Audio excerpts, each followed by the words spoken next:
also called COVID-19, is caused by a virus that can be passed from person to person. It first appeared in people in December 2019 and has quickly spread around the world. COVID-19 affects your respiratory system. In some cases, it can cause problems with your lungs, like pneumonia. There is a lot out there about COVID-19. Guidelines and recommendations are changing quickly as we learn more about the virus and how it acts. Trying to keep up with what to do and what not to do can be confusing and overwhelming. So let's break it down. Let's talk about what is going on and what practical steps you can take to keep you and those around you safe and healthy. How does COVID-19 spread? The virus is spread through droplets. So when an infected person coughs or sneezes, they project droplets of the virus out into the air. Those droplets then land on or are breathed in by other people. That's the most common way the virus can spread. Another way it can spread is when those infected droplets land on surfaces like door handles and elevator buttons. If a healthy person touches the surface that has droplets on it and then touches their eyes, nose, or mouth, it's possible for them to get sick. These are gateways for the virus, so the less you touch them, the less chance there is for the virus to enter your body. That's why everyone keeps saying, don't touch your face. If the virus gets on your skin, like on your hand, you want to wash it off by using soap and water or hand sanitizer before it reaches your eyes, nose, or mouth. It may be possible for a person with COVID-19 to pass the virus to others when they aren't showing signs of being sick. This is called asymptomatic transmission. It often takes 2 to 14 days before people start to feel sick after being exposed to the virus. So you could be getting other people sick without knowing it. That's why when there are a lot of cases of COVID-19 in an area, leaders recommend staying home unless you really need to do something, like get groceries. And if you are feeling sick, stay home and call your doctor. What are COVID-19 symptoms?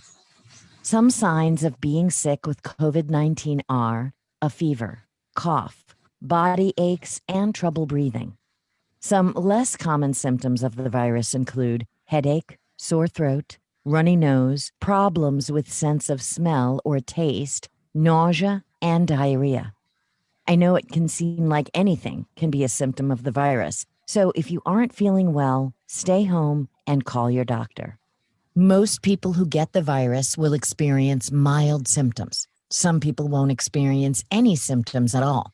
Most people, including children, who get sick with COVID-19 can recover at home. But for some people, especially people who are 65 and above, people who have other health problems like lung conditions, diabetes, and heart disease, and for people whose immune system or infection-fighting system doesn't work so well, COVID-19 may lead to more serious problems that require hospitalization. What should I do if I'm feeling sick? If you are feeling sick, have a fever, cough, or are having trouble breathing, call your doctor or local urgent care facility. This is important. Call first. And if you are sick, cover your nose and mouth with a cloth mask, scarf, or handkerchief. It will help protect the people around you. If you live outside the United States, check with your National Health Agency on mask recommendations. When you call, your doctor can tell you what to do next. Some people may need to come in and be seen by a doctor, and some people may need to stay at home and limit their contact with other people. Your doctor can tell you what you should do. What should I do if I'm worried I've been exposed? Your chances of exposure to the virus that causes COVID-19 increase if you are within 6 feet of someone who is infected, about the length of a bed away from them. You live in or have traveled to a location that has a lot of cases, or you were at a crowded event with someone who is infected, like a party. If you think you've been exposed to someone who has COVID-19, but aren't having any symptoms, call your doctor, hospital, local urgent care facility, or public health office. They can tell you what to do next. If you think you might have been exposed, and you have symptoms like fever or cough, you should call before going to your doctor's office or to a hospital. Your doctor can tell you what to do and if you need to be seen in person. If you are asked to come to the hospital, you may be asked to follow special procedures, like using a special entrance away from other people and covering your nose and mouth. It's important to know that currently there is no proven treatment for COVID-19, but doctors can help support your breathing and make you as comfortable as possible. Most people will not need to stay in the hospital and will be able to make a complete recovery at home. What can I do to stay healthy? Wash your hands with soap and water. Really, I know it sounds simple, but it has a big impact. Basically, it's because soap breaks apart the container that holds the virus. Once the container is open, the virus just washes away with the water. For this to happen, you gotta spend some time washing your hands and you need to scrub. You wanna wash your hands for 20 seconds. That's the happy birthday song 2 times. You'll want to rub your hands together, clean your wrists, fingernails, in between your fingers, and dry your hands with a paper towel you can throw away. Lastly, turn the water off using the paper towel instead of your hand. Now, if you have kids in your household, make sure they're washing their hands this way too. If you aren't around soap and water, use hand sanitizer that is at least 60% alcohol. Make sure to rub it in until it's dry. What else can you do to stay healthy? You'll want to keep your distance from other people. This is called social distancing. And you really want to stay away from people who are visibly sick or coughing. If you can, work from home. And speaking of home, clean surfaces that you use frequently. Clean doorknobs, countertops, your phone screen, and other items you touch a lot. Lastly, it is a good idea to limit travel to places that have a lot of COVID-19 cases. Okay, let's talk for a quick minute about what doesn't help protect you against COVID-19. It doesn't help to hold your breath if someone sneezes or coughs around you. The virus can be passed in multiple ways, so not breathing around people doesn't really do anything. Let's also talk about masks. If you live in the United States, check cdc.gov/COVID-19 for the latest recommendations on masks and face coverings. If you live outside of the United States, check who.int or your national health agency for recommendations. How can I help slow the spread? I know COVID-19 sounds scary, but there are some good things to keep in mind. For most people, COVID-19 is a mild infection that is not life-threatening. You can do a lot to keep yourself and others healthy by washing your hands, staying away from people who are sick, wearing a face covering, and practicing social distancing. Remember, if you are feeling sick, stay home and call your doctor. By taking these practical steps, you can protect yourself and those around you and help slow the spread of the virus. And you can stay up to date with the latest guidelines and recommendations at www.who.int or your national health agency.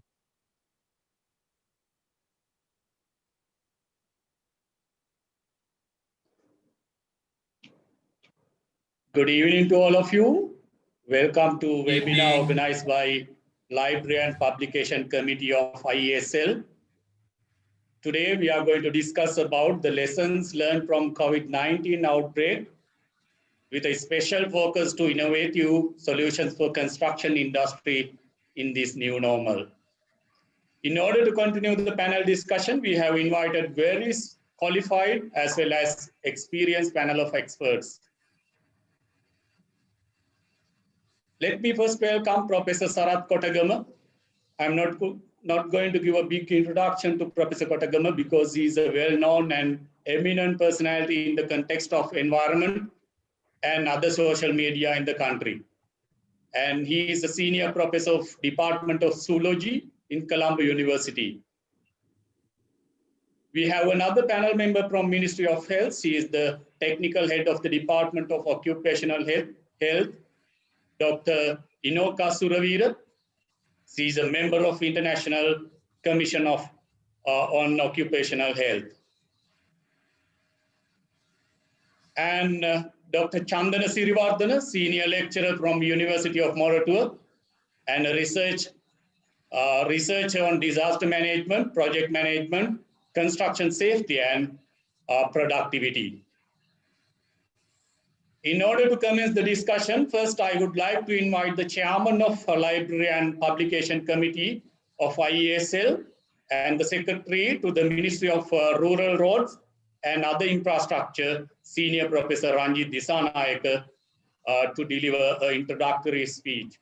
Sir, could you please explain us why this discussion is important for us at this critical juncture?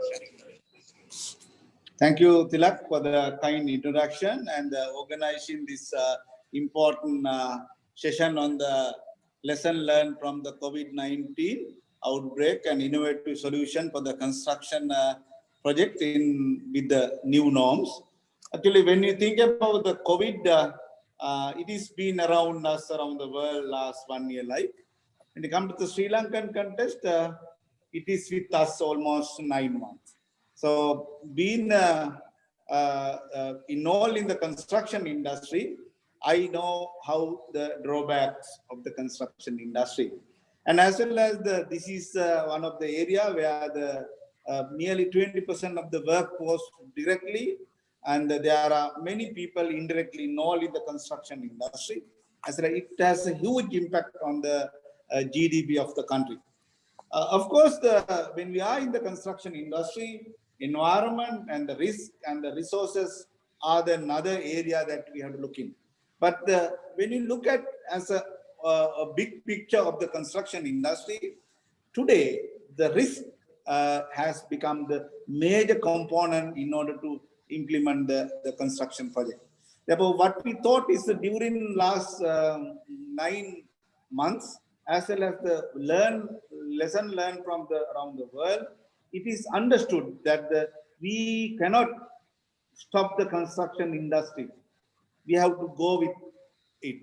And there may be a different kind of virus in the future. Therefore, we need to have the new norm, not only in the construction industry, but also every industries. We will have to understand how we have to face, as we face for the disaster, as we face for the terrorist activities. This may be the future. We may always think about this kind of a virus may come. Therefore, we have to have the new norm in dealing with the construction industry. Therefore, we as an Institute of Engineers, it is very important that we discuss this topic today. And I would like to thanks again the Engineer Tilak for bringing up this very important topic to discuss today. And I would like to thanks our panelists, Professor Sarath Kotagama and Dr. Suravira, as well as Dr. Chandana for allocating your time and being with us here next 1 hour and a half time to discuss about this, how we are going to, what are the lessons learned from the COVID-19 and how we are going to face for the future. With that introduction, I would like to ask Tilak to continue today's session of the discussion. Thank you, Tilak. Thank you very much, Professor. Actually, in your speech, very briefly, you mentioned about very precisely, you talk about new norms and requirement of new norms for construction industry. This is what exactly we are going to discuss in this today webinar with our special panel members. So, ladies and gentlemen, we have 3 rounds of discussions for today's webinar. In the first round, each panel member will take 5 minutes to answer the question. Without taking much of your time, let me go to the first round of discussion. Let me talk to Dr. Inoka first. Dr. Inoka, you are the head of the occupational health in the health ministry. I know you are monitoring various types of statistical data with regard to the spread of COVID-19 among employees in the industry. To initiate this discussion, could you please elaborate the vulnerability in the construction industry for this kind of pandemic situations by giving a kind of a factual background? Good evening to you all. First of all, I would like to thank the organizers for giving me this opportunity. I think this is something very timely and we need to discuss. We have seen many industries being affected with COVID-19. In fact, as you said, we are monitoring these things. So there are certain vulnerable industries. And as you all know, garment industries, these manufacturing industries, they are reporting so many positive cases. In addition to that, of course, we have seen the construction industry also reporting positive workers. So I need to mention about the scale of the construction site. So I don't want to mention the names, but certainly most of the major construction sites in and around Colombo even, they reported COVID-19 positive workers. In fact, today I was going through the data. So there are again 2 sites with 62 cases. So we need to understand why the construction industry is vulnerable for COVID-19. So as far as I see, there are certain important characteristics. Due to the nature of work in the construction industry, most of these COVID-19 prevention measures that we want people to adopt or practice cannot be done when they are engaged in construction industry. So we want them to have physical distancing. We want them to have regular and frequent hand washing, and of course even wearing the mask. So those things are not very practicable, I suppose, in these situations. And in the other thing, what I see is the complexity of the operations that are happening in construction industry. So depending on the size of the work site again, involvement of so many workers, large number of workers, and especially the temporary workers, and of course the suppliers. So there are so many groups who are within these construction sites, and a lot of movement happen within these sites. Then again, the socio-economic and educational status of workers. So that is a challenge really, because some of these measures, and sometimes they don't understand these things. So shared accommodation facilities, that is a big challenge that we see, and low literacy rates. So maybe they don't understand exactly these things that we want them to practice. And of course, behaviors. Now we have seen certain behaviors like unhealthy behaviors, even sharing of certain things within among workers. So those things will promote the spread of COVID-19 within construction, among construction workers. And another factor, foreign nationals in work sites. So sometimes, according to what we get, or the feedback that we get from our public health staff, so unlike the Sri Lankans, sometimes they don't listen, and then they don't care about these measures to the extent that the other workers are into. And the other thing is welfare facilities. So we all know that COVID-19 prevention needs very good welfare facilities, even toilets, meal rooms.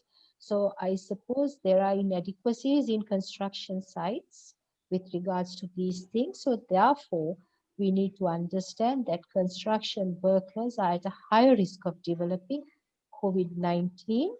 And we need to find solutions. As you very correctly mentioned, we need to strengthen the economy. So we need to live with this new normalcy. So therefore, I suppose this is quite timely to discuss. Thank you, Dr. Inoka, I think what you mentioned is very correct. It is a very high risk area, very high risk segment in the industry. Basically, you were talking about many parameters which affect to construction industry. That is why in many cases, basic practices such as maintaining distances and wearing masks, that kind of practices cannot be implemented in construction projects. So you explained it very well. Thank you, Dr. Inoka. And now I move to Professor Kotagama. Actually, we all know that you are a well-known leading environmental specialist in the country. And we know that you are involving in many occasions really useful for betterment of the country. Now there is a pandemic situation in our country. With that subject, you have mastered of what is your idea with regard to either indoor or outdoor environment, or what lessons we have to learn from pandemic, especially to construction industry. So your time, sir. Thank you very much, Tilak. I think first thank again for inviting me for this purpose. I think Dr. Inoka gave the present in a context of construction industry. I would like to look at it in a slightly different way for the future, because obviously for many good reasons, I am not a constructor in any way or the other. To me, it is the environment in the construction in the environment. First, I think we have to recognize the fact that what we have been doing all these years, maybe 50 years, 100 years, are not the right things to continue for the future. The types of atmospheres we create within a construction site or a phase is one thing that Dr. Inoka just very clearly mentioned. The fact that we are in the pandemic, have we woken up to realize and recognize? Sometimes people may take against me when I say that this is a blessing in disguise. After years and years of sounding that we are not going to be in this state forever, we are vulnerable, nobody took heed to it. More than 330 zoonotics have been around us over the years. We were wise enough, we were brave enough to have been able to get over many of those things before it became a pandemic situation like this. Since we did not respond to any of those things in the nature that we are responding today, we are talking of what we should be doing for the future. That I think is a very important fact. When Dr. Inoka mentions that this is the status of condition, a very risky industry, and imagine that the construction industry is the growth phase for the future. We know that more structures will come up and bigger structures will come up. More big offices had been planned for the future. More than 60 to 70% of the future population are going to be in a constructed environment, which is the city. So while we are responding to the present, I think it is more important to reflect on what went wrong or what will become wrong in the current construction for the future. If we are to really reface pandemics of this nature, there are elements that are subtly away from construction, but yet need to be recognized. The element of looking after the environment, the need to naturalize ourselves in the living constructed world, which I call the built environment, naturalizing the process that drives us to be what we are, which is the economic world. Construction is also driven by this economic world, to do better and to do bigger, hoping that that will make the so-called growth factor move forward.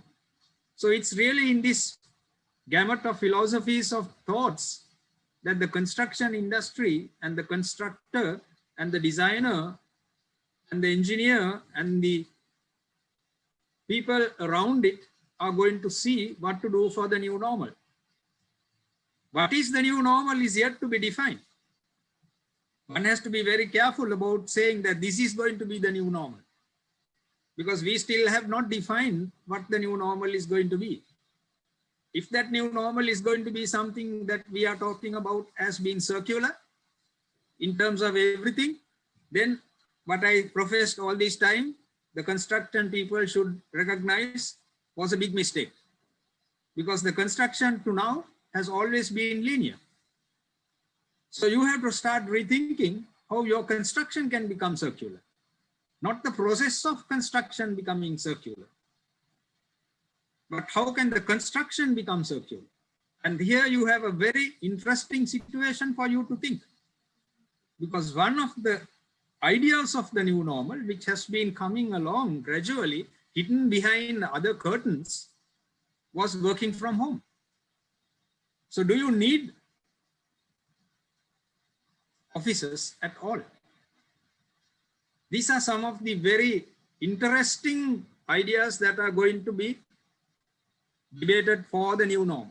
What is the space? Because we often debate that an office space must be so much, saying that the best space for an individual is so much, and so on. So I think that is going to be your challenge.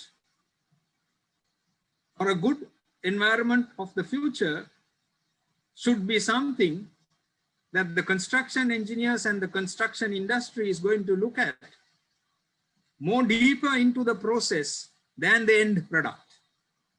The end product should be something that is driven by the process.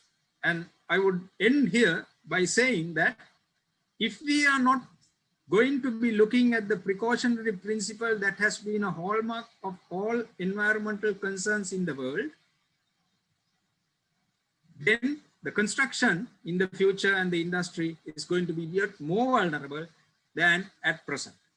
We may have the buildings, but we may not have the people.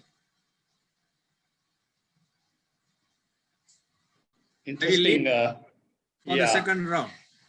Yes, Professor, interesting quote. Actually, we learned a lot of things, what went wrong and what will go wrong. A new normal is to be defined, and also you will have buildings, but without people. So all those are very interesting topics. Actually, everyone should brainstorm on those areas. Definitely, yes. Now, with that, I turn to Dr. Chandana. Dr. Chandana, as I'm aware that you have been doing many R&D activities to improve the productivity of construction industry, with a special focus to health and safety. You have done many things. How do you look at this situation with respect to present and future of the industry with your research background from Moratuwa University? Yes, thank you very much, Mr. Tilak and Professor Ranjit Disanayaka, for giving me this opportunity. So, as you also mentioned, I have been working with on a couple of major construction companies on studying about the construction productivity and then process improvements. And I know Mr. Tilak is well aware about that. So let's go. First, I think we need to understand the current context of this situation. So now, like Buddha said to Kisa Gautami, Lord Buddha said to Kisa Gautami that nomalagaking abamita gain. Now, in today's context, we can say that every one of us have some sort of a contact of a person who got infected from corona. Even myself is at one point became a second level contact, and then COVID-19 is not more than a public health emergency. Majority of countries on the brink of recession. It's like a crisis like no other, with systemic and cascading risk. And this very interestingly, that we were taking Singapore as a case study, and then all of a sudden the second wave came in early April in Singapore. Main reason was the migrant community who was less given an attention. So the outbreak happened. And Sri Lanka, we have the similar scenarios where Brandix and the Paliagoda fish market cluster. And construction industry level level of density of construction is not giving any attention or very less attention to their well-being and then health and safety. And also, as you also know, Mr. Tilak, like construction industries, one of the main areas of mosquito breeding grounds. I know that you work together with CEDA to help printing these guidelines. And all over the world, the unemployment rates have been increased, not only like Sri Lanka, all over the world, and projects being delayed and cancelled. Engineering and construction companies are used to cyclic downturns. And the thing is, we need to understand the nature of the construction industry before COVID. Like, is this like the issues that we are facing today? Is it because of COVID, or were there before? And then because of this specific nature of the construction industry, that Corona made an impact to the construction industries than the other industries. For why like we need to think about that. Construction industry is one of the major industries in the country with 6 to 7% contribution to the GDP, and construction industry is highly sensitive to overall socio-economic situation. For example, during the wartime, after the wartime, we saw a boom in the construction industry, and then after the Easter Sunday attack, we saw a downturn of the construction industry. And it is highly labor intensive. The lack of attention given to the occupational health and safety, and one of the main hazardous industries. We work outside. There is a prone to man-made and natural hazards, time-consuming, capital-intensive, and then according to a survey we conducted, practitioners believe that foreign workers are more reliable and productive than local workers. So then that and also the local the youth doesn't believe that the construction industry as a good industry to come and practice. Therefore, we have to bring down foreign workers. I'm talking about pre-corona situation. So we had all the ingredients where the COVID can attack, right? So then it is one of the highly vulnerable industries than any other industry. So with that nature, I would like to go where what we have done. With the productivity improvement studies we conducted with these construction companies, we look at them in two ways. One is the worker productivity improvement, and then the other is system improvement. We wanted to understand what are the systems that we can improve. What we have done was we conducted a background study to understand what are the factors which is affecting the construction productivity, and then we conducted the activity analysis similar to a work study, where we then understand the productivity norms and where the delay activities are, what are the preparatory ratios and so on. And then we conducted the errors and rework reduction survey to understand where the errors and reworks like frequently occur, and then try to map them with the stage of the construction. And then we conducted subcontracted assessment. So it is not the time to go through each and every study. So mainly we identified 8 main areas of construction productivity which can make an impact. One thing is manpower, plants and equipments, materials, management, worker motivation, characteristics of the projects, and technical competency. So these are the main 7 areas where the construction productivity can make, if you want to focus to improve the productivity, these are the main 7 areas. And then we try to understand the root causes and like how and when, what we have to do to improve these productivity pitfalls. And then when we are conducting the activity analysis, I'm quickly going through the summary of the results, because the numbers are very alarming.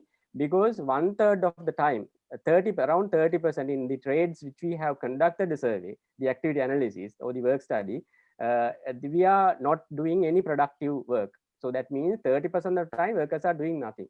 And the preparatory time is the workers are getting prepared to do the work. It is around 15 to 30% based on the trade. And then we identified that mostly subcontracted activities, the trades having high level of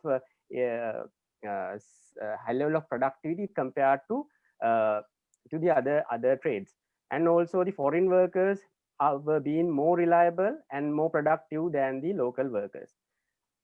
And quickly going to the and also we try to identify and we found out that the workers were not optimized at construction sites, and then the optimum worker crew combinations were not identified, like what is the perfect crew to have a skilled to unskilled combination. So if we can identify that combination, optimum worker crew combination, that will we can improve the construction productivity.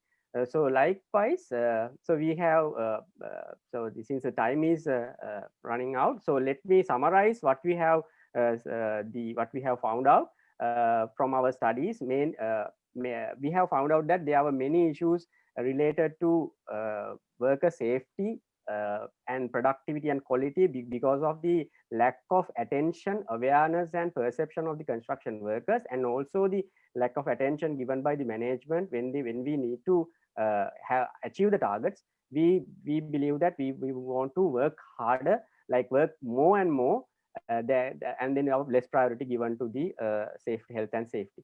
On average, 2 hours wasted for, yes, Mr. Tila. Yes, Dr. Chandan, I think what you're trying to say is even before COVID, we had loss of productivity in the construction industry. Your percentages are like around 30 to 50% somewhere. So, so with COVID, so situation, there is a definite productivity loss. And as a civil engineer and civil engineering doctor, you want to study further this situation, definitely. In the new normal, how we are going to approach for new normal is the question that we are going to raise. So yes, we are coming to Dr. Chandana with that information to the second round of discussion here, because we are going to discuss here our innovative solutions, what we can give to all these problems.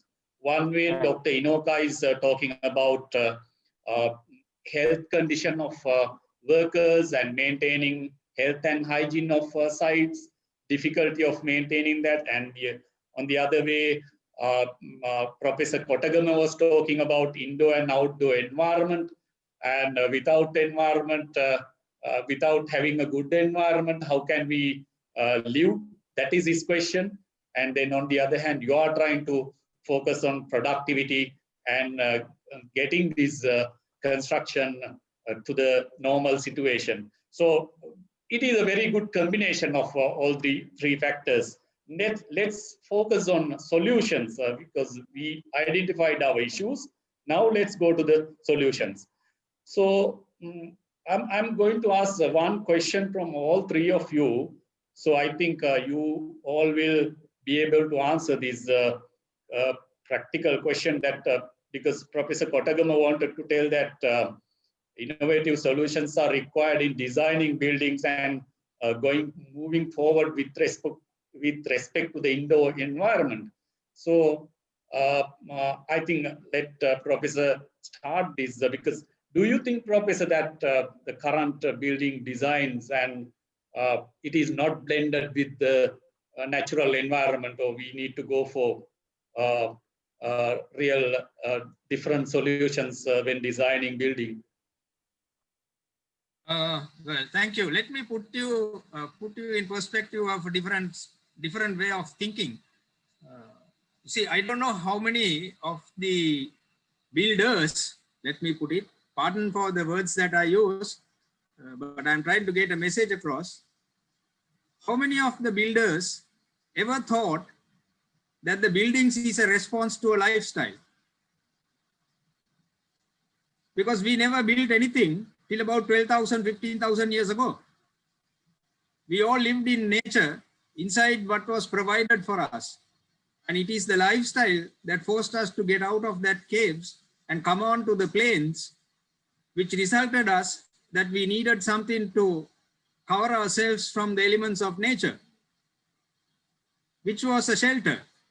But the shelter turned out to become not just a abode for the family unit, but a symbolic unit for the group. And that symbolic unit of the group is very very clearly evident in this country. If you ask, where was the 18 million people who lived in this country, which we are supposed to have been estimated in the good old days? All you see is temples, abodes of the kings and the dignitaries around the country. So you see, these are all symbols of lifestyle. So the new norm should be a lifestyle which doesn't demand this type of structure. That is the bigger challenge. I don't know how many of the constructors are even thinking like that, because when you see the buildings for the future, they are even bigger than what they are. We are talking of decarbonization. We are talking of naturalization. We are talking of greening construction. But are we talking of a lifestyle that is to change for any of those parameters? Sadly, it is not so. So you see, this is the tricky point. This is where the answers need to come. Until we recognize that the building is a reflection of the lifestyle. If the lifestyle is with nature, the building also will become natural. As long as the lifestyle is to become something artificial, then the surrounding is also going to be artificial. And the artificiality is going to be something that you are going to set with, which I will call you the wants analysis. The needs, wants analysis must be very clearly understood for that purpose.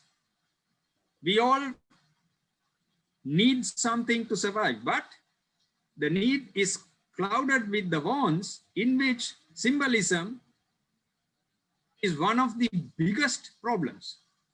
So that is what we have been doing, I say, in the past, until we are faced with the situation of a pandemic to teach us that these systems are very vulnerable. Until the pandemic, did we think that the system is so vulnerable? Risky, yes, maybe. So you say safety first and go up, and yet not wear the safety harness. The helmet is 100 years old now. We have yet not solved the problem for the helmet, because we think because of the helmet, we will not be faced with the problem. When are we going to start really thinking about not having the problem rather than finding only the solution to the problem? That is where the building construction needs to come. So how are you going to change the situation? I'll give you one last example and stop here. See, we are so engrossed when we do a house to have an attached toilet in our master bedroom. My question is very simple. Where in the traditional tropical world do you get an attached toilet? In the tropical world, I'm going beyond Sri Lanka. Do you get an attached toilet in the master bedroom? If we reflect on why it was not there and why it was there in the temperate, we will understand that we are in the wrong place now. Because for everything, you need to have an attached toilet in the room. So I'm bringing you the ideology of thinking of where the building should go, where the construction be in the future, as a lesson from the pandemic. Because the lesson is very clear to us that this construction industry is very, very vulnerable in many, many ways to contain it. Leave aside infecting. The infection has, which is a total bigger picture of damage in nature, where these things jump out as zoonosis. But to contain it, this is going to be a bigger challenge. Yes, Professor, I'm sure that many architects are listening now, your speech actually in designing buildings, new normal ideology. Your word is very important for everyone, because the attached toilet in the master bedroom, those days we had a remote toilet and now it is attached.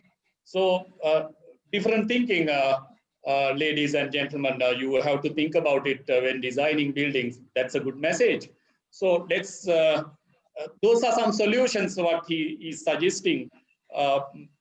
Now I'm coming to turning to Dr. Chandana. Dr. Chandana, now Professor Kotagami is mainly focusing on environment side. Now, if you as a civil engineer, when you try to build a building, uh, operation side and also process improvement are very important in this respect also, like, whether innovative ideas to carry out efficient operation is very important at this stage.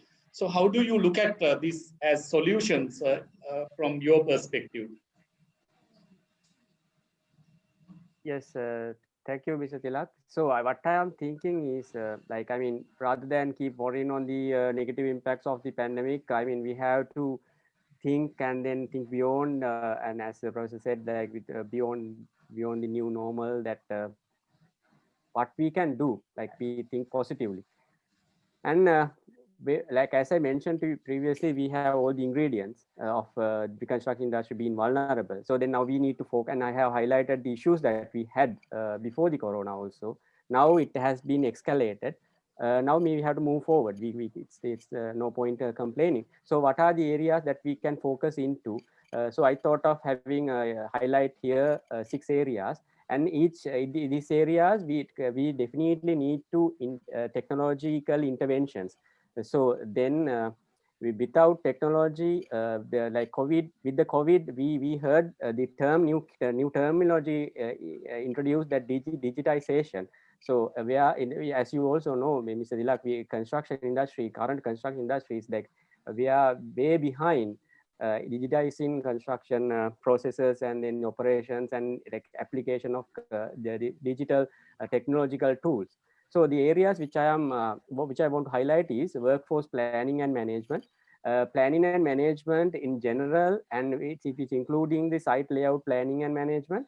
As mentioned, the technological interventions, materials and supply chain management, the engineering solutions, and then the governance. Governance has like changes in the policies and then the contracts, and then how we can tackle them. So since the time is limited, like I quickly would like to go into a couple of areas. So for example, if you like labor, they are the most vulnerable group. So then that we need to understand who are the most vulnerable group among our workforce, and then if we can move them out from our work the equation, then I think in general the young, the healthy, they have the people who are immune to this COVID situation, they can cope up. And the vulnerable. So then we have to consider about the age, their health conditions. Yes, if then, I add something, Dr. Chandana, as per Dr. Inoka, so maintaining a 1 meter distance is very difficult at construction projects, because there are many construction workers are there. So when you take a average project in Colombo, there are 400, 500 workers. So, that's what you are trying to pitch, right? Exactly. So in new normal, and we need a lot of data. We need information about our workforce. So we have to conduct the assessments, audits about our workforce, and then if we need to store them, prepare them in a database, and then store them in the cloud. So then all the planners, the management staff, they can access these data and then grade the workers based on their skill levels. We need to understand who are the most valuable workforce, like the cream of our the workforce, and then they employ them to the most critical activities, most critical projects. And also we need to have a second layer of construction workers. If our one set of our construction workers, or if the construction workers area where they are coming from, if they get infected, then we need to isolate them, and then the second layer has to jump in and then continue the work.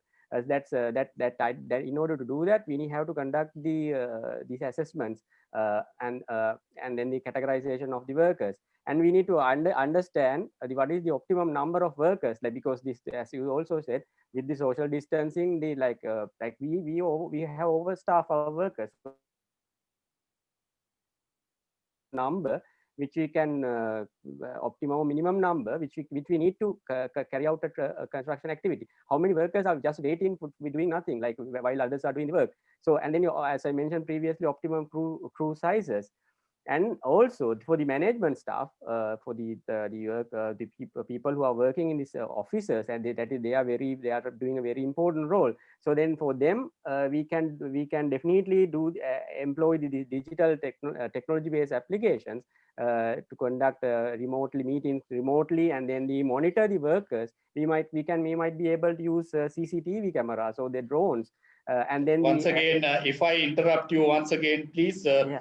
So could you please tell us some examples you know where, I mean, taking from other countries.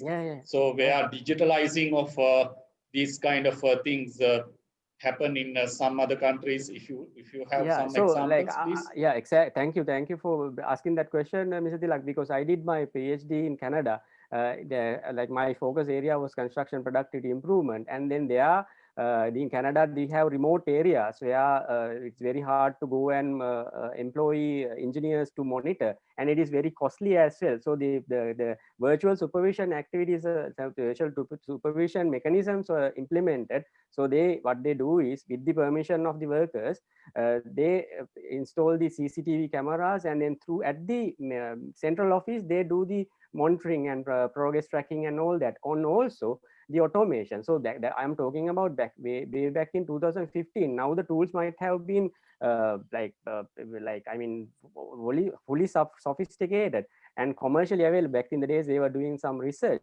and then automation of the construction activities, like I mean the productivity tracking. So then what they do is, they using the cameras, they track the construction workers productivity, and then if the workers are not productive, they can automatically understand where the, like at the end of the day, they don't need to go to the site. They can, at the central office, they get the report because of this automated worker supervision methods. And also there are a lot of freely available, and then also the paid subscribe versions also available for the project management applications, like Trello for visual managing of the projects, Asana for Teams, and then the WhatsApp and Viber, Zoom, WebEx are for the communications. And then I saw a question in the chat box also regarding this building information modeling. And that is very well a sophisticated tool which Sri Lanka is yet to explore the potential, where we can use it for digital planning, design, construction management of the buildings, and it will significantly reduces the cost and risk in planning and construction process, because there are a lot of stakeholders involved in. So then we can get them on board, starting from the first phase of the project throughout our project life cycle, and then they can understand for potential problems and conflicts already become apparent during the planning stage. And so then, because everyone is not like people working silos and then bringing them to at the construction, and then understand mechanical people, electrical people, and plumbing people, then conflicts occur at the construction site. It is not going to happen if you use the building information modeling, and also use of artificial intelligence to train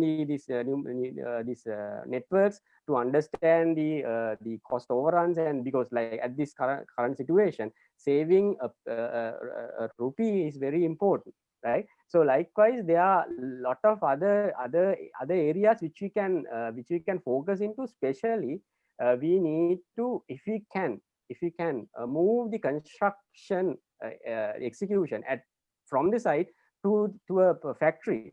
But I think ICC is already has done and then implemented, tried and tested this modular construction and precast buildings. We have seen these housing schemes being built and then being successful. I think you are perfect. You have the you can talk more about that than myself, right? So then this modular construction is very important in this current context, because we can ensure with less number of construction workers, with less number of occupational health and safety, COVID with it's keeping this social distancing Yes. and all that. So That's your point. Like, what you are trying to say is you try to improve the technology so that you will be able to get less number of workers and less crowded place in the construction project, so that you can sustain operation without any disturbance. That's what you are trying to say. And also digitalizing is very important. Your meetings, your whatever you are trying to do, try to do it remotely without much involvement with site operation. So that's very good points from operation and process point of view. Dr. Inoka, you were talking about this improving, construction workers as your experience. That construction workers are a little less educated people, and then improving their mental health and hygienic factor is a challenge, definitely a challenge. So from ministry point of view and from government point of view, what do you think that we should do to improve the level of construction worker in this country? Of course, this is a big challenge for us also. Yes.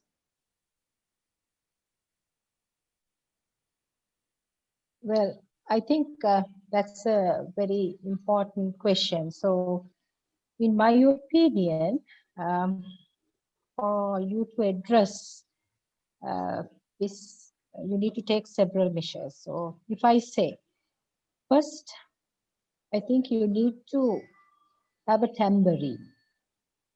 And of course, you need to show them carrots.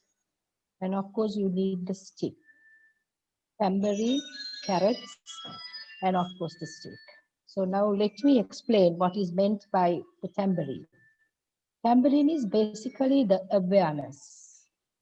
They need to be told what measures to practice to prevent them from getting COVID-19. But certainly we need to go to their standard. So maybe we need to understand how best they will understand, because as I mentioned, maybe we need to be concerned about their educational status. And the next thing is the carrots. So they need to understand, if they practice these measures, that the industry will go on and they can function without interruption, so that they are being benefited. Not only them, their families will be benefited. Really, they can feed their children continuously. So I think that has to be shown to them, for them to maybe adopt the behaviors that we want, as well as to think in different lines. And of course, the stick is the law. So in certain groups, we need to kind of have a balance between these three aspects. So we need to have a stick, in my opinion, for the construction workers. But sometimes, it's not applying the law strictly. I like taking them to courts or anything like that. But even showing now, for example, if you have CCTV cameras in a construction site, and if you sort of, highlight, okay, y'all didn't practice these measures, so why not you do it? Some psychological measures to show that they are being monitored.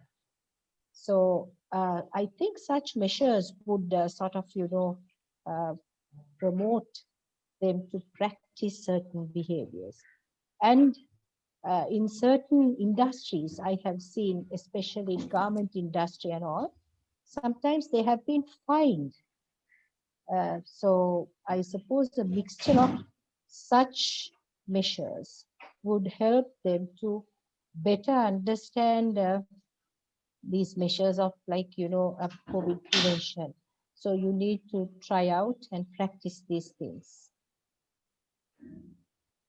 Yeah, very interesting. What you're talking about, awareness, understanding, and also the law are three elements that we have to practice at construction sites, so that we will be able to guide them to have a better hygienic factors. That's what you are trying to say. Is that correct, Yes. Doctor? Yes. And in addition to so that, of course, I would like to specifically mention about these welfare facilities. So the management of construction sites, they need to provide them with these welfare facilities. Basically, the toilets, the washing room facilities, the meal rooms. So I think those things need to be provided. And with all that, of course, the positive behaviors that we want them to practice can be promoted. yes. Now we have come to a certain level of level in this discussion. Professor Kottagama, so you were talking about certain you are proposing to have some changes to our system. Actually, that's what you are targeting at. So you know that in the construction industry we have many stakeholders. Once policy makers, and from government side policy makers, on the other hand investors, and there are architects, planners, and also maybe structural engineers, and also construction companies.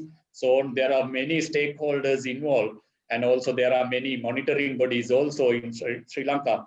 So you are part of, I know that the Green Building Council is one of a major key player in this construction industry.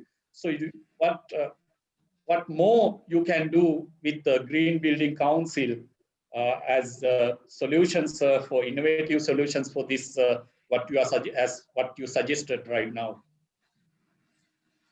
Thank you. Yeah. So thank you for putting me there. I think your background says a lot about where we should go. If you turn to your left and look at the wall, I would ask the question, why did the constructor, the designer or the architect or whoever it is, decided to keep that wall without plastering it? There has to be a reason, no? Now, this is the conscious awareness that we have to create for ourselves. The main factor that the Green Building Council is trying to do is really to create that consciousness that you have an option which can be very environmental friendly and not destructive as it was in the past. The response that we are going to have to provide for the pandemic was a way on the way, because the Green Building Council and us, we have been working on this for more than 10 years. We didn't envisage, I don't think none of us, even I have always felt that there will be this catastrophe, but whether it will come through a COVID or whether it will come through some other means, I would have never thought of it. But I had always felt for more than 40 years that we were going to end up in an environmental catastrophe. And the whole civilization is going to get this jolt if history is to repeat. Because every time history has repeated itself, it has been on the basis of an environmental jolt. So maybe the pandemic is one there, but being more resilient than the forefathers, we are able to respond to a better situation. And it is towards this recognition and realization that the green building parameters requires in the construction. I would say that today it is even more urgent than the process that we thought along. A gradual transition is what we would have been always envisaging in the process of greening the construction, greening the buildings, greening the process. But I think pandemic should wake up to most constructors that there is a definite requirement to change the process, the method that we do these things. As Chandima just mentioned, off-site construction, minimization, all of these things are part of the future story in green building. What we are trying to do it is by trying to stimulate the mindset, because sometimes people feel happy to be certified or to be crowned with jewels, and that makes you happy that I am better than the other or we are better than the rest. So at least in the human mindset, there is always the desire to excel, do better than the other. So one of the mechanisms to enable that is to reward. So the whole idea of standardization or certification and giving a platinum, gold, or whatever plaque and things like that is somewhat a symbolic gesture of saying that you are good. So those are all, but the real mechanics of it is really in the hands of those who are doing the task, which Tilak, you just mentioned, the whole array of people.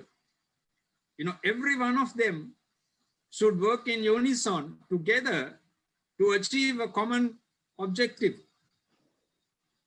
which is to us, I would say, to recognize what the new normal is going to be in terms of the built construction or the built environment, which is one of the three elements that I have recognized as the environment. For that purpose, we have to see how the persons who are going to be in the built environment are going to be theoretically aligned to it. So the thinking which Dr. Inoka and somewhat Chandima said about productivity and all of those things will go together. And the most ultimate factor really is that we can talk about all of these things, that if we do not recognize where we have come to be as a result of a process that we have lived through, not just our lifetime, but our fathers, our grandfathers, or to put it in an environmental terminology, since the 1948-50 period to now. Every time there has been a jolt to the so-called economy, we have come back better in economy, meaning that we have done more disaster than before by growing better. Is that the same new normal that we are going to do after the pandemic? If you look into the literature, you will see that it is going to be that. That is, to me, the disaster. But that is what we should try to not do. We should go backwards in a way, not in the lifestyle. We may have to adjust our lifestyles for the purposes, but definitely we can do a lot better in the construction, the design, and how we deliver it for the people of the future. Lot of potential, and the whole ideology of the green building is to ensure that we travel towards that. Main message from this pandemic is we are late. We need to accelerate the process so that we become not the victims of a future situation, which is not in our hands, but we can make it be in our hands, as we have done in the past. Because nature will always take its own course. But if we try to change the course, nature will hit us back. The costs of all the problems that we have had supersedes the COVID-19 because of climate change. The costs are double or triple in terms of economics. But in terms of life, the COVID is bigger. That is the difference. So there's a lot to think about how we should be doing, what we want to do. And I will conclude by saying we may have the built structures, but not the people to live in it. Yes, thank you, Professor. And I think we have successfully completed the second round. Innovative solution was the theme of our second round. And you very correctly mentioned that we need to go for more and more green building practices and materials in future in this new normal. That is a requirement. And also from Dr. Chandana's point of view, digitalized project management tools and processes are very important, and to keep away from project, we have to make a less crowded project. That's what Dr. Chandana was mentioning. And also Dr. Inoka was talking about hygienic work and working practices. All these are summary of innovative solutions. So now we are coming to the third round where you have roughly around 15 to 20 minutes of there we are trying to talk about solutions. Of course, solutions are there, but we have to implement them in practically in our practical scenario. So what are the barriers which you have to implement your solutions, and how in which way you are proposing to implement these things, especially when you talk about green building practices, how we can take it forward in this society, Professor Kotagama, from your point of view, because you know that there are many stakeholders in this industry, starting from government policymakers up to this construction worker, through construction companies, engineers, many architects, many other stakeholders are involved, and even funding agencies. So how we can implement these things in our real circumstances? Yeah, I think this is the most difficult part of all today, and as in the past also it has been. But we have been able to move. The one uniqueness that human beings are from all other animals is we are the only capable animal of having experienced the past, experienced the future, put the two together and say where we want to go, which is the future. No other animal has this capacity. But the very important fact of all is, are we using that properly for the future? That is your prime question. I would say we are not doing that. At least we have not been doing it for all these years. We have had the past which told us where we should go. We have the experience of the future, which is where we see so much disasters all around us.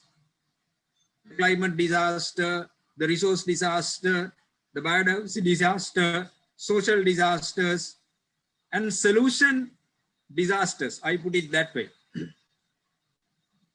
When Chandima introduces the ideas of digitization, it's also a solution technology which is going to make things easy for us.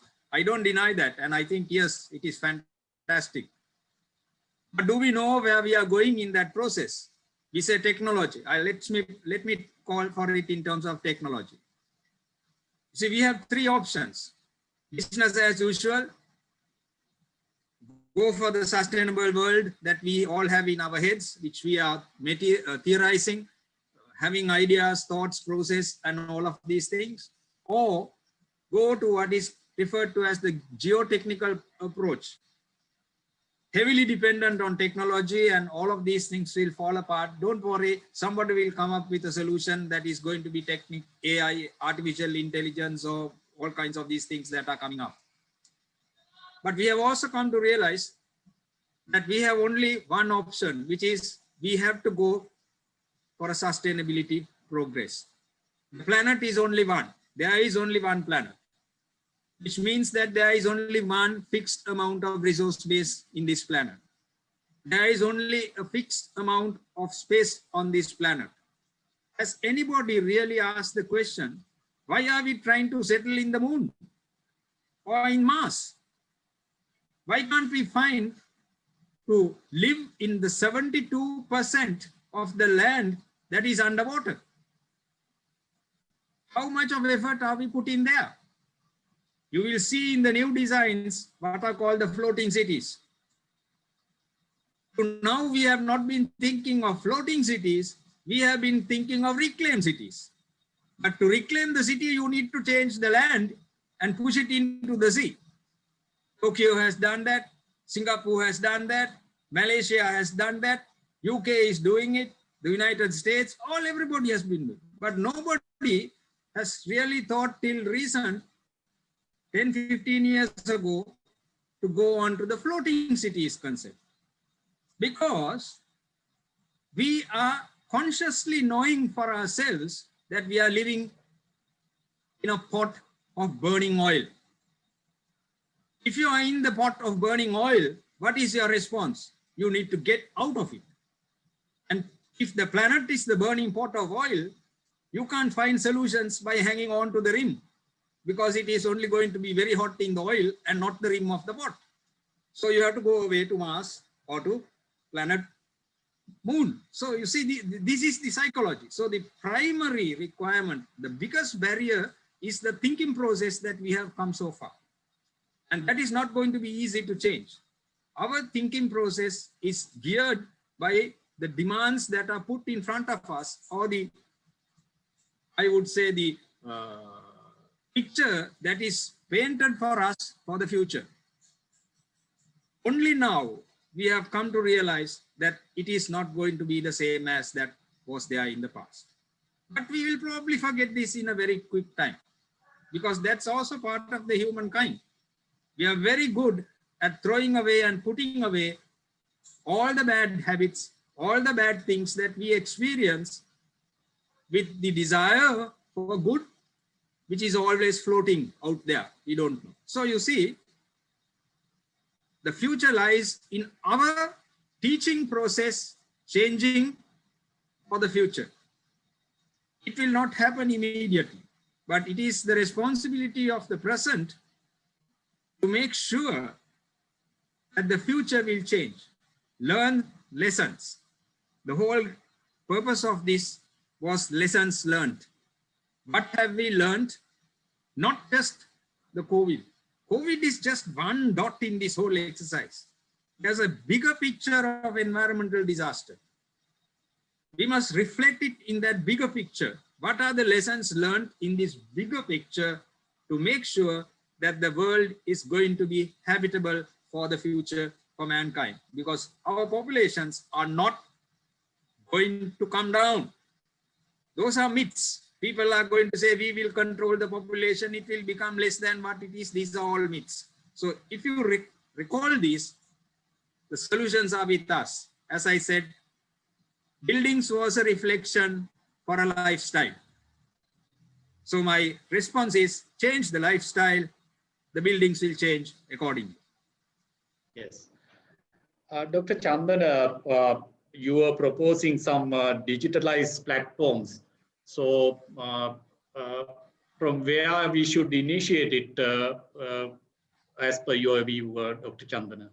I mean, like mainly the construction industry, we have this conventional thinking that we have to go to the field and do these things. Luckily, like I mean, the tunnel, like I mean, the silver ray in this the dark cloud is of this COVID is that now we had to use the digital platform. So then the construction industry, we had to use it.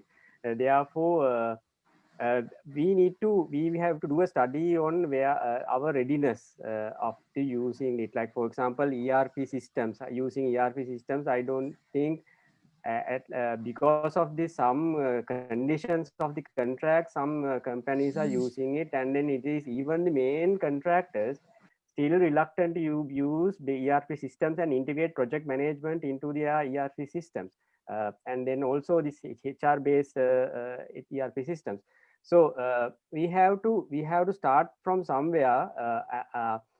That is mainly by these youngest management staff members. They have to at least start using productivity freely available applications, and then we can push it forward to the senior management. Sometimes the senior management staff in construction industry they have used these good old construction technologies. Maybe that is why they are still not used to these digital technologies.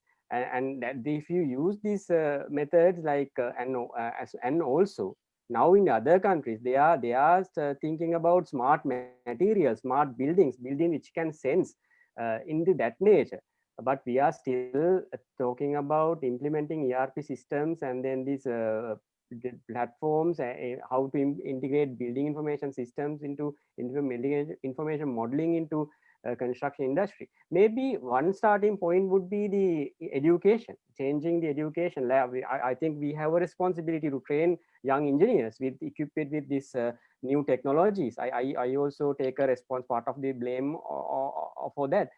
So we might have to think think about changing our curriculums to match these content. And also, I would like to divert the discussion a little bit to like the government and regulatory bodies and then the construction industry working together, because as you also mentioned several times, there are many stakeholders involved in this process. So we can't, as the construction industry or as the practitioners, we can't do it.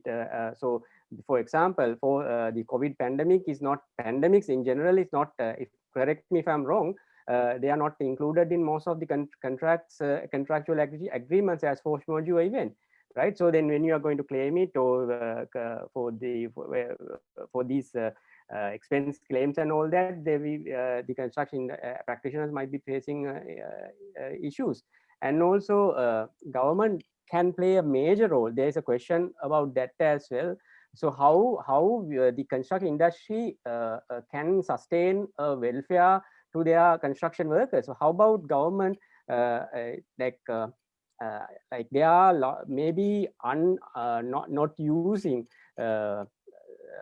like storage facilities or some areas, buildings which we can convert into labor camps with enhanced labor welfare facilities.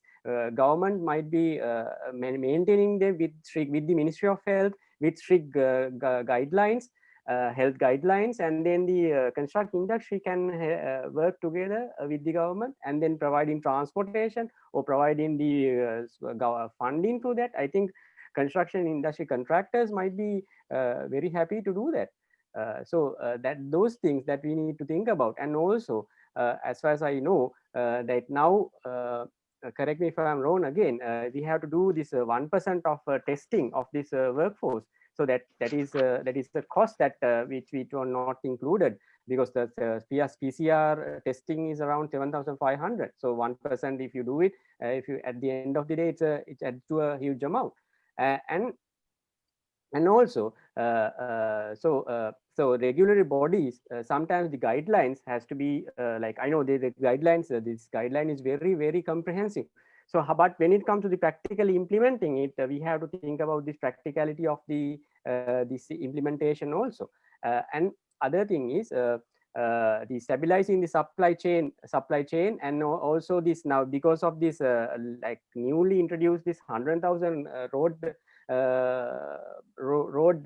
project, which is a really very valuable initiation, and then a lot of companies are now bidding for these things and then into the construction, back in construction, and then there is a huge demand for materials. And then because of this dollar fluctuations were not taken into the consideration of this when they are preparing the BOQs and all, then this now the price escalation of these materials there has to bear by the construction companies, right? So then, and also there are a lot of restrictions to the material importations and all that. So these things I think we have to think very carefully. And then if you think about the long-term sustainability of this industry, because around, as if I am not mistaken, around 1 million people directly or indirectly employed in this industry. It's a huge industry. Therefore, we have to work together in terms of the sustainability of the construction industry. And there was one interesting point made in the comments where why can't we use this biosecure bubble concept into the construction industry? I think biosecure bubble concept came into this by this cricket that where this in Sharjah or in the Middle East they played it, and in Surya, the T20 LPL they played, IPL they played it. So why can't we do that biosecure bubble concept? Will it be able to us to apply that to construction industry, where we isolate completely the construction the project from the rest of the community, and then do the construction, and then we take turns and then continue it. So these kind of novel thinkings is very important, and therefore this we need to work with the government and the regulatory bodies. And we have, I think, Professor Ranjit, I think Mr. Tilak, you need to get him talking, because he's a professor plus now secretary to one very responsible representing the government. Yes, and also representing the academia. So we need to get representing him, the academia and the contractors also. Exactly. Yes. Yeah, he knows all key areas actually. Yeah, very interesting point, Dr. Chandana. What you are trying to make is that all stakeholders should join together and try to implement all these things, because as you rightly mentioned, current contract conditions are not favorable enough to face these situations. Especially we are a third world developing country, and so we need to have a lot of conditions in the setting pace, like now we are talking about all these digitalization or many new solutions, but at least where we can initiate this is the question that we have to raise and have discussions are to be held in future. So going forward, like, as you mentioned, we have a lot of discussions to be made. So coming to Dr. Inoka's area, that Dr. Inoka, we are talking about innovative solutions to screen construction workers, or health and hygienic factor of construction workers, and maybe improvements to labor camps. All those are occupational health. Dr. Inoka, from the government point of view, do you think in the current context, contractors are able to do all those things? And how, from government point of view, you can support to contractors to implement these things in construction projects? Yes. Well, first, I think I should mention this. I mean, we should not underestimate the power of nature. So the construction industry has to survive this pandemic. And of course, the construction industry should not contribute to worsening environmental health concerns. So I quite agree with Professor Kotagama, because for me, this is going to be the future. More disasters, natural disasters, pandemics, emerging diseases, re-emerging diseases. So this is going to be the future. So we have to survive this. And of course, as construction industry, we should not be contributing to make the matters worse, because we cannot imagine healthy people on a sick planet. So coming back to some other concerns raised, I think it's quite interesting, because we have introduced this biosecure bubble concept, especially when we developed the guidelines for cricket, as Dr. Chandana mentioned very correctly. And also we have introduced into this concept into apparel industry, where they are practicing it sort of, very efficiently. So I think the same concept can be applied. In fact, I was going to propose that, the biosecure environment concept. It's even within. So the basis is less mixing. Now, if you have like two ships, so you should have this bubble where these people work together, transported together, having meals together, and maybe like, accommodated together. So you need to have kind of a dedicated boarding houses. So that's what we have proposed for the garment industry, and as well as the BOI and the manufacturing industry. So dedicated, so that you don't mix with others. So the issue right now we are having is, for example, if you have like, mixed accommodation places, the chances of one person getting infected is going to be more, because different work sites, they will have different practices, and they can be more vulnerable. So having dedicated boarding houses, arranging the work site using this biosecure concept, administratively as well as physically, appointment of a focal point for each enterprise to look into the implementation. Now, we want all enterprises to have a COVID-19 preparedness and response plan. So all that has to be sort of thought into. So as the government, I suppose now we always give guidance documents. As the Ministry of Health, we issue these guidance documents, and we have issued guidance documents for the construction industry as well. But certainly we need to understand that everyone has to unite in this whole process. So the management of the enterprise, the government, and then even the workers and the communities around. So we need to unite, because there is a limit to the government can afford all these things.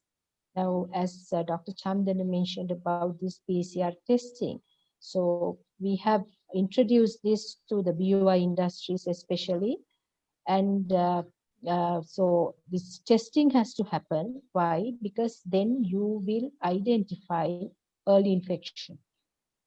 So earlier, of course, we were planning to have COVID-free workplaces, but now considering the current context, of course, that is our gold standard, but yet the next objective in current context is identify the infection at an early stage, contain it.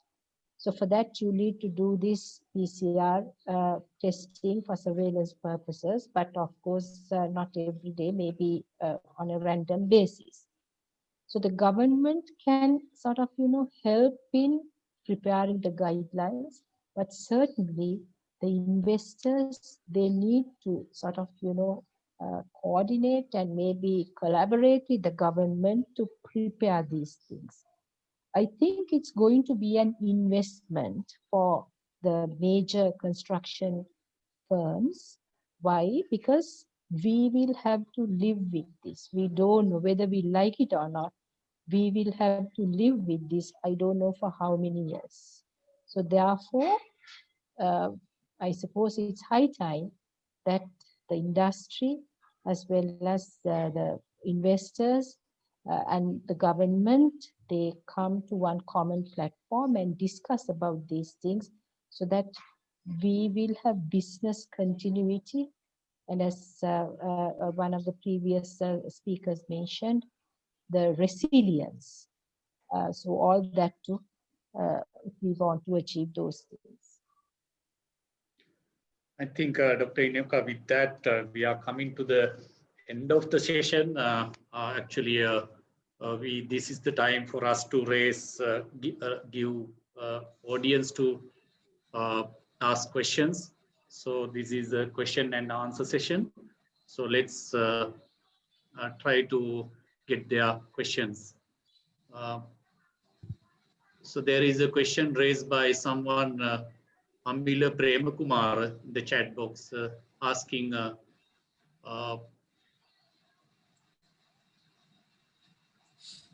is there any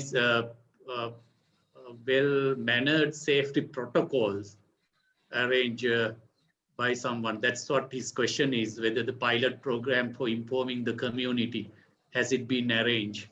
That's what he's asking, Mr. Amila Premakumar. I think there is one, no?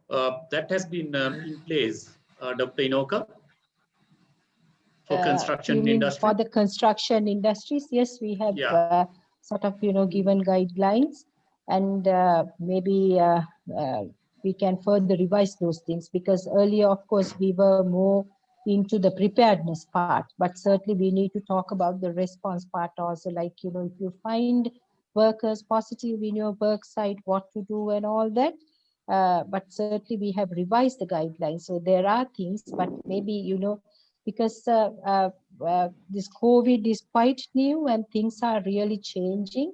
So we are updating information. There are, but we are in the process of updating as well.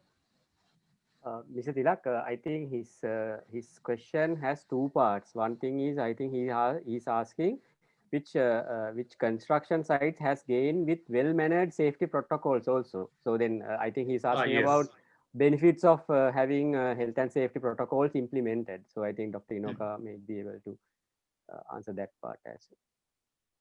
Yeah, because now if you sort of, have a good protocol, then there are a lot of benefits in the sense like, you can continue the operations. Because what happens is now if you have workers who are positive with COVID-19, then you can't function because first line contacts have to be taken out. Sometimes there can be interruptions. And of course, if you have good protocols, then you can cut down on the cost of certain things, like, even unnecessary PCR testing, because if you find, then you have to keep on testing. So the productivity loss can be sort of, you will not have productivity loss, and then you can continue with the business. And of course, workers will be healthy. So all those things are there. In fact, I'm just taking examples from mostly industrial sector in garments and then apparel sector, because they have just, shown all those things. So they have proven those things. And then that is why most of them, they sort of practice this biosecure bubble environments, all those concepts, because they have seen they gain more by practicing those things rather than not practicing. Yes, anyone who wants to raise a question, I think he can indicate that in the platform so that we can unmute your mic. After that, you can ask your question. Please. Yes, Yeah, Engineer Tilak, Sujiva. Yes. Yeah, I would like to ask a question from Dr. Inoka, as COVID is a community-based viral problem to us. Now, these construction projects, most of the workers, laborers are from remote villages. Still, it's the situation in most of the projects. So once in twice once in 2 months or so, they won't need to go home and come back. In that situation, I mean, that is the culture of our village men, and they want to see the family go there and come back. Just seems to be a simple question, but on this situation, what would you suggest when they come back? How to get them absorbed again into the new normal situation? Engineer Sujiva, it is not a simple question. Actually, it is a very good question to be answered. Actually, yes, that kind of social needs are there. We need to have certain arrangements for that kind of situations. Yes. Especially when you deal with humans.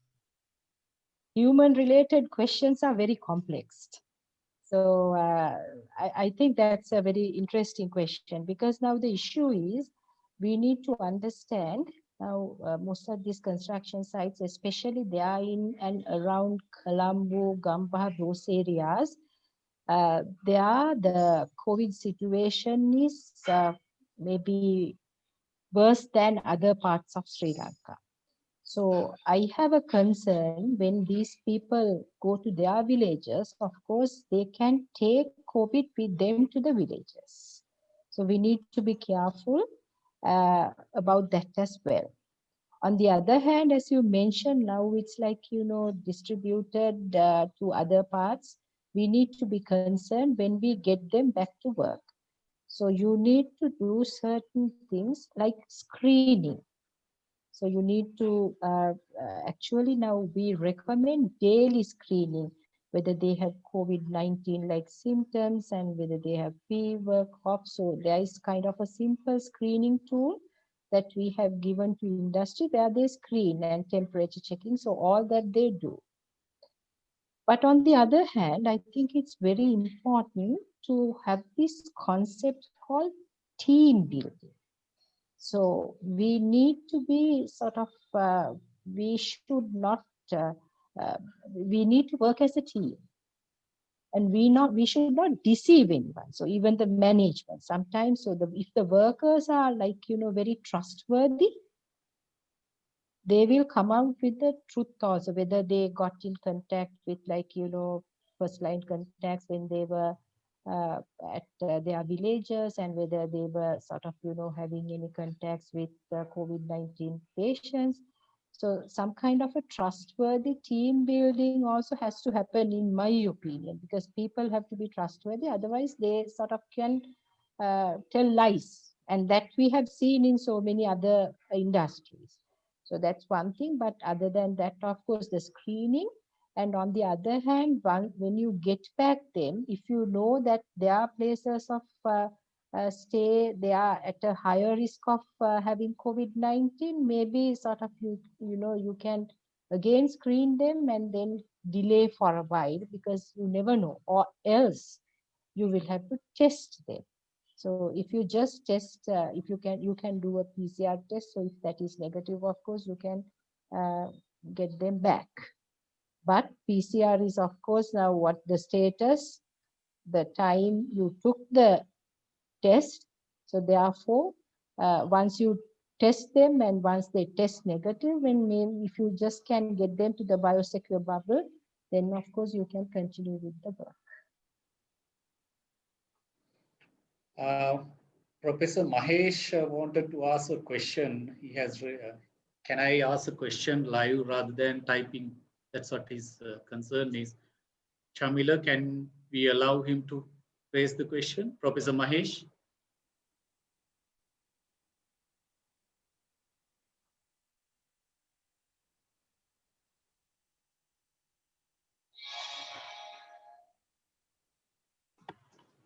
I think he has left the discussion. Left the discussion. Okay. Now, Nimain Pereira has asked, how can we enforce authorities towards focusing towards innovative construction methodology? Who and what are the initiative taken? And can we reiterate contracts already drafted to new methods? Can we reiterate contracts already drafted to new methods? Dr. Chandana. Yeah, for that question, Mr. Tilak, I think your company, I think you have take these initiatives, like you have practically, I think I can name the housing that scheme that you already handed over to the customers, and it is a fully modular construction of 43 buildings of 16 houses, 688. So that is fully modular. It was the why they moved to, like, why I'm taking that example is a very good example of to explain this situation. Why they wanted to correct me if I'm wrong, Mr. Tilak. So why you wanted to go to that nature of construction? It is because that will be more cost effective, because that there was it was a PPP project, and then you wanted to have a certain limit for the price cap for the house.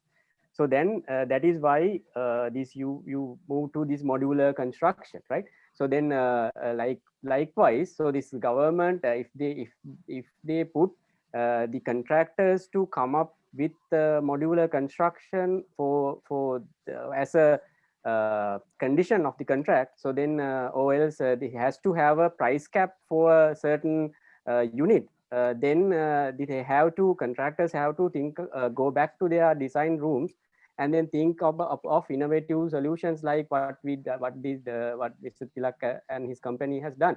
So likewise, it is based on the rules and regulations, or else the conditions of the contract.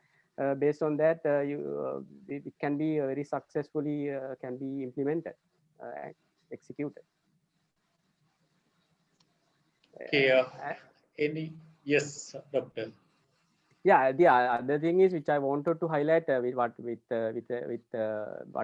Inoka said. I think this is the, I'm sure whether it is clear or not. So this is the guideline given by the CEDA, Health and Immunity Enhancement Guideline for COVID-19 and dengue. It was revised In third revision issued in August 2020 with the Ministry of Health, I think with their blessings also.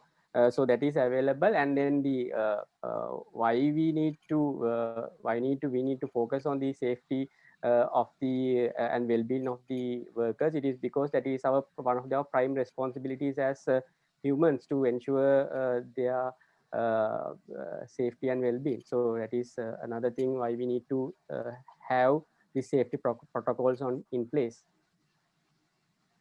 Now this co-killer Arandhar is asking lean construction practices, because it is very well implemented in many other countries. What he's proposing, why are we not going for that? That's his question is. Definitely, yeah. I think I missed that point during the discussion. Thank you, Kokila, for that raising that that innovative, not innovative. Actually, it has been used in other industries for many years, and then the still construction industry is like we are not giving much attention to these lean concepts where we need to reduce the waste generation. Like waste, not as the material waste, as 7 forms of waste. So basically, during this discussion of improving productivity while optimizing our operations, lean can play a major role. And then the other quality-related concepts introduced by the Japanese automobile industry. So then this, they definitely lean will help us to streamline and reduce the waste, and also we have to think this material waste, which I forgot to mention previously, as a whole. Like for example, if you think about tiling, for an example, so one construction site tiling waste can be used to other construction site. If you think in general of all the construction site of the construction company, then this we can minimize the that material waste because if that waste can be further recycled. So likewise, this lean techniques definitely can be can provide a solution for which the productivity pitfalls which I have highlighted in my first round. So definitely. I think Professor Mahesh is still connected. He's telling he wants to talk. Chamila, can we unmute his mic? Can I talk? Is it clear? Yeah, Professor Mahesh, please. Yeah, thank you for giving this opportunity. Anyway, my question is, I know that this government, the ministry has come out with the guidelines, particularly for the construction industry, you know, giving to stop the transmission of COVID-19, because we know that there are 3 methods, let's say by the aerosols, droplets, and also fomites. But when you go to a construction site, though you have these guidelines, the conditions are rather pathetic. I visited actually last week 2-3 the sites. Nothing has been practiced. You know, I found a person, a worker, having this face mask for nearly 1 week. Is that what we want? We have the guidelines, pages and pages, but there is nobody who can implement what is given in the guideline. And particularly when you're looking at the format, and it's going to be very difficult for you to, you know, stop people, you know, touching here and there, because you're talking of a particular set of people who have no disciplines at all sometimes. So therefore, where is this missing thread? You have the basically guidelines. There is no, what you call this, COVID-19 safety officer to look into. How long a mask can be worn, I mean surgical mask, nobody knows. I checked with the people. So I would appeal either ISL or maybe any even the ministry to come out with you know, the implementation schedule, and then make sure that you basically implement in style so that you can be able to stop the modes of transmission within the construction setting. Because what I have seen is, I have been doing quite a lot in Sri Lanka, and particularly looking at the other sectors. I have worked with the dentist. They have come out with very special for the dentist. But in the dental setting, they have been practicing it. Now, say for example, after one patient, they have, you know, at least 5 minutes of cleaning, which I have not seen in construction industry. So therefore, my humble appeal is, I don't know who could answer this. I think Tilak can be able to take it up and do come out with some kind of implementation schedule. You have these days quite a lot of, you know, technical staff available, so that let them monitor what the workers do. So thereby you can be able to reduce the transmission of COVID-19, you know, in the neighborhood. Thank you.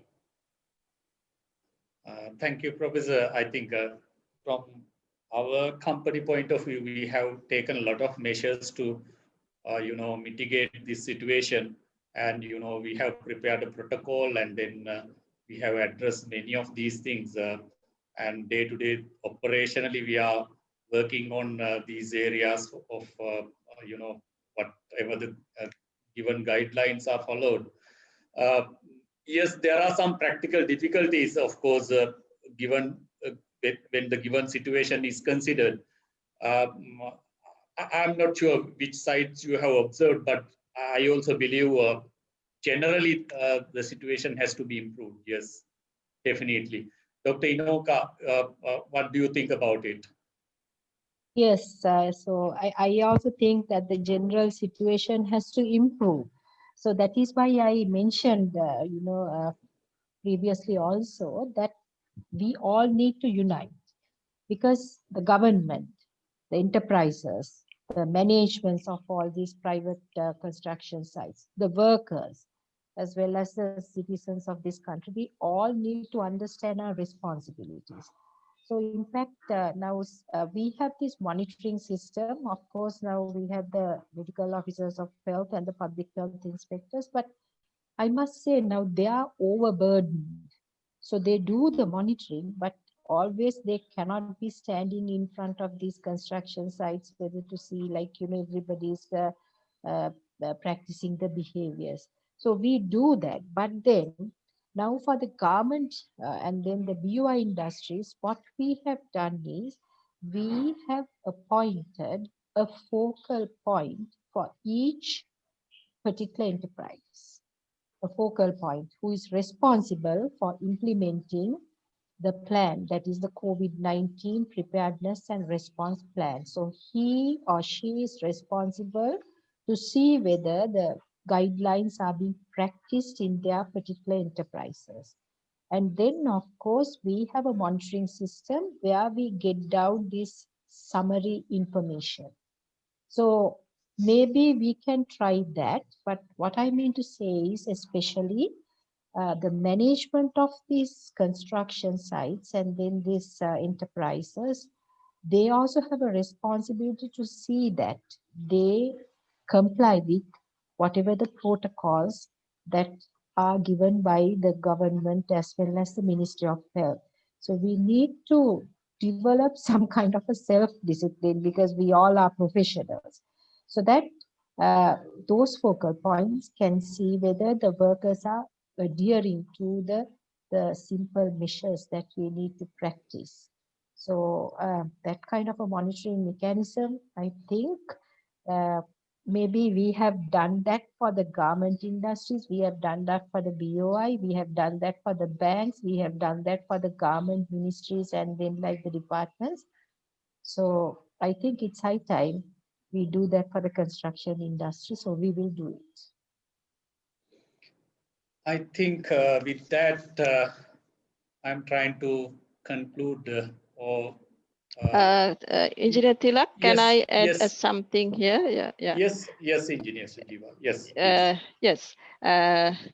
About this practicing, or I think SLSI, Sri Lanka Standard Institution, has started giving certification for COVID preventive guidelines and practicing auditing, like ISO certification. Yes. Similar, bring the institutions up to certain standard. They are doing it now.